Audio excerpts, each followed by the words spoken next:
Good afternoon, and welcome to another edition of the Friday Football Focus Show. Before we talk about anything, let's just talk about that awesome intro. How awesome was that?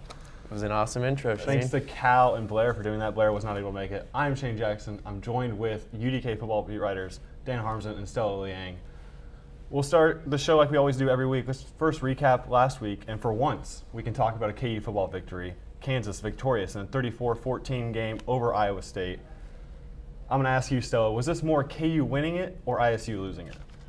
I think you're going to have to chalk this one up to KU actually winning it this time. You see, KU and ISU both came in, kind of lackadaisical and, kind of had wibbly-wobbly. And Kansas, they could have won this by 3 points or something like that. They could have kind of by default won, but they really came out and made it their own. They scored, they ran, they passed, they looked efficient. And after the game, the 20-point victory, the students rushed the field, tore down some goalposts. There seems to be some mixed feelings on that regard. Dan, what was your personal opinion on the goalposts being torn down? Personally, I don't have an issue with it. A lot of people I know were upset because it was Iowa State and they were 2-7. But you talk about the financial, the numbers behind it. $11,000 is the estimated cost of replacing a goalpost. How much did you spend on Charlie Weiss and Turner Gill? I'll answer that for you. You spent $22.5 million.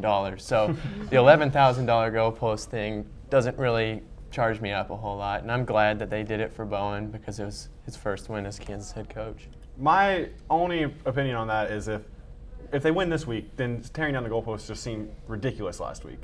And that was my personal opinion because it's a bottom feeder of the Big 12. Now you're playing one of the best teams in the Big 12. This is the weekend that you're supposed to tear down the goalposts if you get a win. How do you top that? You tear down the stadium or something? I mean, let's go ahead and talk about the team they're playing this week. Number 4 team in the country, the TCU Horned Frogs. Dan, you've been, like you do every week, talking about to opposing beat writer. Just tell us, is this team really that good? Is this team the 4th best team in the country? What do they do so well? What's interesting was I actually reached out to one writer and I didn't get a response, so I sent out about 3 more responses. Ended up getting responses from everybody. They all kind of basically said the same thing, that TCU, they were 4-8 last year, which was kind of a disappointing year. They lost a lot of close games to some good teams.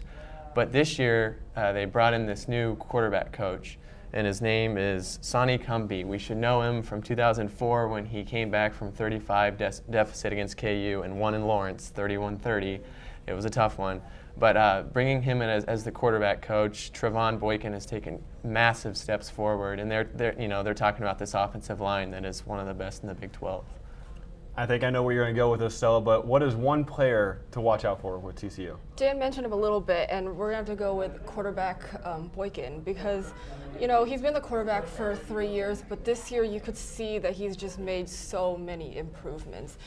His passing yards per game has gone up, overall efficiency has gone up, and everything starts with the quarterback on this team because when you think about TCU, you think about the high-powered offense, and you think about, the 50, 60 points that they can put on teams, and that starts with the quarterback. Not to mention their defense is really good. Clint Bowen says, the offense has been talked about a lot, but their defense is really good. Stuff that he likes to steal from time to time by watching film in the offseason. Let's go ahead and talk about KU.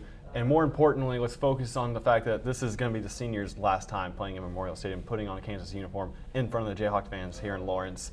Stella, although this class is not going to be remembered for being one of the more Victoria classes, because this last few years has been some of the worst stretch of KU football, how is the senior class going to be remembered? Well, Shane, this class of 21 seniors, they're going to be remembered for, having great individual talent on, some mediocre teams. And I think that they played hard. Ben Heaney, all these years here, and he's leading this team, and he could have left, but he's a Kansas kid, and he's stuck around. Bowen said in his press conference that he wants this senior class to be remembered for, working hard and never giving up. And it really is unfortunate because there is a lot of individual talent here. As you mentioned, Ben Heaney is just an absolute stud and is going to go down as one of the best linebackers in Kansas football history. And it's unfortunate that he's playing on a mediocre team.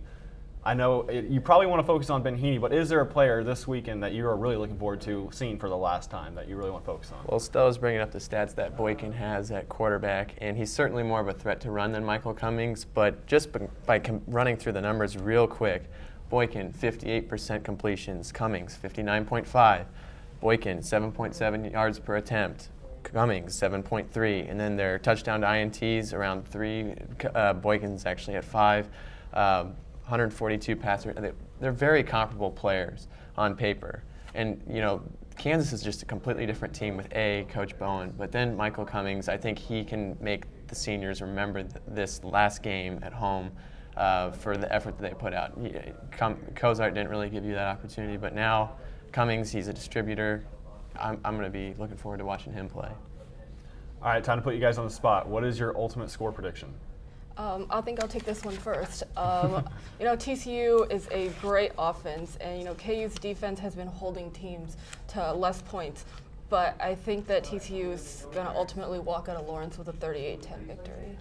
We haven't talked about the weather, which could be a factor in this game. It's supposed to snow. There's an 80% chance it's going to be pretty chilly. So that's going to affect the passing game. The problem is it's going to affect Kansas' passing game as well as TCU's. And the one way I saw Kansas would have a shot in this is if they go over the top, because Texas Christian's defensive secondary is the one possible weak spot. Their front seven is just incredible. So I think that's going to really be a challenge for Kansas. I've got TCU winning this one 31-10. I think it's a little too much for these seniors to come out and compete with this team, which I think is really good, and I think they're going to be playing for a national championship. But that's not to say that Oklahoma K-State, they could have a senior moment, one to remember. I'm with you. I also thought, you know, maybe the snow might play into a factor here, but that's maybe just being too optimistic. I also think TCU's going to win pretty big. 45-14 is my overall score. That's going to do it for this edition of Friday Football Focus. For Dan Harms and Stella Yang, I'm Shane Jackson. Enjoy your weekend and rock chalk.